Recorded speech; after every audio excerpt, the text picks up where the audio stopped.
আসসালামু আলাইকুম এভরিওয়ান, কি অবস্থা সবার? কেমন আছেন সবাই? আশা করি সবাই অনেক ভালো আছেন। তো আজকে আমি চলে আসলাম রাজশাহীর নামকরা এবং স্বনামধন্য সেলুন হেডশট লাইফস্টাইল সেলুনে। তো আমার অনেক দিন ধরে ইচ্ছে ছিল রাজশাহীতে আসলে এই সেলুনে নিজের চুল দাড়ি কাটাবো। তো তাছাড়াও আমার চুল দাড়িগুলো অনেক বড় হয়ে গেছিলো, দ্যাটস ওয়াই আজকেই চলে আসলাম হেডশট লাইফস্টাইল সেলুনে। তো চলুন দেখে আসি এনাদের সার্ভিস কেমন এবং অন্যান্য সেলুন থেকে এই সেলুন কেন এত পপুলার। তো বলতে না বলতে আমি চলে আসলাম সেলুনের ভিতরে। সামনে এখন ভাইয়ার সাথে কথা বলেছি। ভাইয়া বলতেছে যে আমাদের প্যাকেজ আছে, একটা প্যাকেজ হচ্ছে haircut, hair set up 400 টাকা, আর বেয়ার কাট করলে এক্সট্রা 300 টাকা। মোট হেয়ার কাট, বেয়ার কাট, হেয়ার সেট আপ মিলে মোট 700 টাকার মতো। তো আমি এই যে বসে পড়লাম। এই তো আমার চুল কাটার কাজ শুরু হয়ে গেল। তো আমি এখন চুল কাটতেছি। তো দেখি এখানে কীরকম সার্ভিস এনারা দিতে পারে এবং আমার এই লুকটা চেঞ্জ করে আমাকে কীরকম একটা লুক দেয় এটাই দেখব। তো ভিডিওটা শেষ পর্যন্ত দেখেন। আর আপনারা যারা লাক্সারিয়াস এবং প্রিমিয়ামভাবে চুল কাটতে চান, নিজেকে পরিপাটি এবং হ্যান্ডসাম লুক দিতে চান, তারা অবশ্যই একবার না একবার হলেও হেডশটে আসবেন। আর এই যে আমার চুলের অবস্থা অনেক বাজে হয়ে গেছে, যত্ন নেওয়া হয় না, তো এই জন্য চুলে জট ধরে গেছে। তো ওই ভাই বলতেছিল যে একটা হেয়ার ট্রিটমেন্ট নিলে মনে হয় ভালো হয়, তো আপনি যদি নিতে চান দিব। তো আমি বললাম আমার হেয়ার ট্রিটমেন্টের দরকার নাই, বাসায় হেয়ার প্যাক আছে, ওগুলা দেওয়া হয় না। চুলের জন্য সিরাম কিনছিলাম, ওগুলাও দেওয়া হয় না ব্যস্ততার মাঝে। তো এই যে আমার চুল কাটার কাজ শুরু হয়ে গেছে। আমি যেভাবে কাটি ওইভাবেই কাটতে বলছি। আমি সচরাচর চুল এভাবেই কাটি, আমার অভ্যাস হয়ে গেছে এভাবে চুল কাটে। তো আব্বু আমাকে অনেক বকা দেয় যে এভাবে কেন কাটি, খারাপ লাগে, কিন্তু এটা আমার একটা অভ্যাসে পরিণত হয়ে গেছে এভাবে চুল কাটা। অনেকে খারাপভাবে নেয়, অনেকে ভালোভাবে নেই, তবে আমার কাছে এটাই ভালো মনে হয়, এই জন্য আমি এভাবে চুল কাটি। আর মাথার উপরে একটা মোরগ ঝুঁটি বানিয়ে দিছে, এই যে কেমন একটা লাগতেছে। তারপর গায়ের উপর অনেক চুল পরে আসছিল, হেয়ার ড্রায়ার দিয়ে সব চুল উড়ে দিল। আর এখানে ব্লেড দিয়ে কুক কুক কুক কুক করে সব সাইজ করে দিচ্ছে, ভালোই লাগতেছে অবশ্য। সাইডে গান বাজতেছিল পছন্দের, তো আমি গান এনজয় করতেছিলাম আর চুল কাটতেছিল আমার। তো এদিকে ভাই চুল কাটতে থাকুক, আমি আপনাদেরকে আমার ছোটোবেলার একটা গল্প শোনাই চুল কাটা নিয়ে। তো আমি যখন ক্লাস 6-এ পড়ি, তখন আমি ছোটোবেলা থেকে অবশ্য আব্বুর সাথে যাই চুল কাটতাম। আমার চুলগুলো একদম ছোট্ট করে আর্মি কাটিং দিয়ে দিত। তো ক্লাস 6-এ যখন উঠি, লকডাউন দিয়ে দেয়, তো তখন আমি একা একা চুল কাটতে গেছিলাম একবার। তো একা একা চুল কাটতে যায় পাকনামি করে একটু স্টাইল মারে চুল কাটে আসছিলাম। তো বাসায় আসা মাত্র আমার আব্বু কোনো কথা বাদ দিয়ে একদম আমার চুলের মুঠি ধরে 2টা আছাড় দিয়ে আমাকে আবার ওই সেলুনে নিয়ে গেছিলো, যায় একদম পুরা চুল খুঁটি করে কাটে আনছিল। তো কি বলবো, নাজেহাল একটা অবস্থা। তো ছোটোবেলার ব্যাপার ছোটোবেলাতেই থাক, ছোটোবেলার কোনো দিনই ভোলার মতো না। তো যাই হোক, এই যে এখন আমার দাড়ি কাটে দিচ্ছে। তো আমি সচরাচর দাড়িও এইভাবেই কাটি। আর আমি ভাইকে যেভাবে বলতেছিলাম, ভাই ঠিক সেইভাবেই ওনার কাজ চালিয়ে যাচ্ছে। ভাই নাকি এখানে অনেক দিন ধরে আছে। তো অনেক দিন ধরে আছে সেহেতু তো কাজের প্রতি দক্ষতা থাকবেই, তাই না? আর আমি ভাইয়ের সাথে গল্প করতেছিলাম, চুল কাটার ফাঁকে ফাঁকে গল্পও করতেছি।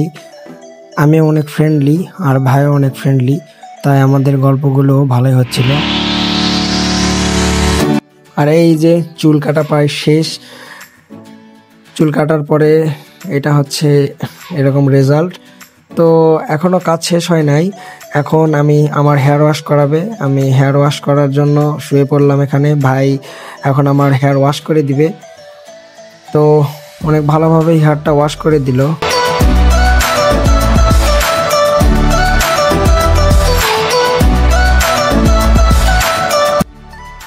ঘুষো ঘুষো ঘুষো ঘুষো, ফেনা দিয়ে ঘুষতে থাকো।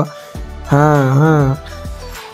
তো ভাইয়া এদিকে ঘষাঘষি করতে করতে আমার হেয়ার ওয়াশও শেষ।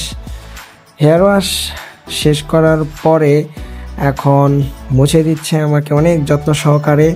চুল মুছে দিতে দিতে বলছিল যে ভাই কালকে প্রাইভেট পড়তে যখন আসবেন তো সব মেয়ে তো আপনার দিকে তাকায় থাকবে। তো আমি ভাইকে বলতেছিলাম ভাই তাকায় থাকে লাভ নাই, ঘরে বউ আছে। কি একটা অবস্থা। তো এই যে হেয়ার ড্রায়ার দিয়ে চুলগুলো শুকায় দিচ্ছে। তো এখনও কিন্তু শেষ হয় নাই, এখন আমার কাজ শেষ হয় নাই। এখন আমাকে নিয়ে যাওয়া হবে হচ্ছে, এখন আমি যাব হচ্ছে ফেসিয়াল করতে। তো এই যে এখানে আমি এখন শুয়ে পড়ব ফেসিয়ালের জন্য। তো এই যেখানে শুয়ে পড়লাম। তো এই এখন এই ভাইটি আমাকে ফেসিয়াল করে দিবে। তো দেখেন, তো ফেসিয়াল করার জন্য শুয়ে পড়লাম। তো ভাই মাথায় এটা কি লাগে দিল ঠিক জানি না, কিছু একটা হবে, যাই হোক। তো এই যে শুরু হয়ে গেল ফেসিয়ালের কাজ। মুখে এখন ক্রিম লাগে দিয়ে ঘষো ঘষো ঘষো, এই এত জোরে ঘষিস না রে বাবা, আমার গালটা নষ্ট হয়ে যাবে। আরে আরে আরে তোর কি মায়া দয়া নাই রে? ঘুষিয়ে ঘুষিয়ে ঘুষিয়ে ঘুষিয়ে গালটার অবস্থা কি করে দিল। হাই হাই হাই হাই, আমি তো এমনিতেই ফর্সা ভাই, আর ঘুষিস না ঘুষিস না, আমি অত ফর্সা হতে চাই না ভাই, মানুষের নজর লাগে যাবে। এমনিতে রাজশাহী যে রোদ, তুই যে এইভাবে ঘুষে দিচ্ছিস, আবার তো রোদের ঠেলায় আমার অবস্থা খারাপ হয়ে যাবে 2 দিনেই। কি একটা অবস্থা, রাজশাহীতে এত গরম আর এত রোদ। তো আমি ভাবছি এরকম ফেসিয়াল আমি প্রত্যেক 1 মাস পর পরই নিব, যাতে আমার ফেসটাও ঠিকঠাক থাকে। তো আপনারা যারা বেশি রোদে ঘোরাফেরা করেন, তো আপনাদের উচিত যে প্রত্যেক মাসে অন্তত একবার করে হলেও নিজের ফেসের যত্ন নেওয়া। তো ভাইয়ের মনে হয় অল্প দিয়ে হয় না, তাই আমাকে আবার ঘষা মাঞ্জা শুরু করে দিছে। এটা আমার মুখ রে ভাই, আমারে ছাড়, আমারে তুই কি পাইছিস? ঘুষেই যাচ্ছে ঘুষেই যাচ্ছে ঘুষেই যাচ্ছে। তো ঘষা মাঞ্জা শেষ করে এখন আবার নাকের পিছনে লাগছে। আমার নাকে অবশ্য অনেক হোয়াইট হেডস জমে গেছে, তো ওগুলা রিমুভ করে দিচ্ছে আর কি। তো আমি ওই ভাইটিকে বললাম যে ভাই হোয়াইট হেডস এগুলো কেন হয়? তো ভাই বলল যে রোদে ঘোরার কারণে নাকি হোয়াইট হেডস হয়, যার জন্য আমাকে একটা সানস্ক্রিন ব্যবহার করতে বলল। তো আবার ঘষা মাঞ্জা শুরু করে দিছে। তো ওই ভাই ঘুষতে থাকুক, আপনারা দেখেন হেডশট লাইফস্টাইল সেলুনের ভিতরের লুক। তো ভিতরটা ঠিক এরকম সুন্দর পরিপাটি। ওই যে আমাকে ওখানে ঘষা মাঞ্জা ঘুষতে আছে, কি রে ভাই এত ঘষে কেন? তো ঘষা মাঞ্জা শেষ করে এখন আমার হেয়ারটা সেট আপ করে দিচ্ছে এই বড় ভাই। তো সুন্দর করে আমার হেয়ারটা সেট আপ করে দিল। ওয়াও, অনেক সুন্দর লাগতেছে অবশ্য। হেয়ার সেট আপ করার পরে গাইজ এই যে আমার ফাইনাল লুক। তো আমাকে কেমন লাগতেছে অবশ্যই কমেন্ট করে জানান। ভালোই লাগতেছে অবশ্য, আমাকে তো ভালোই লাগলো। তো আপনাদেরকে কেমন লাগতেছে আমার এই লুকটা অবশ্যই কমেন্ট করে জানাবেন, কমেন্ট করতে কিন্তু ভুলবেন না। তো চুলদারি কাটা শেষ করে আমি এখন বের হয়ে যাচ্ছি। অনেক সুন্দর লাগলো, হ্যাপি কাস্টমার, ওয়াও, টাটা।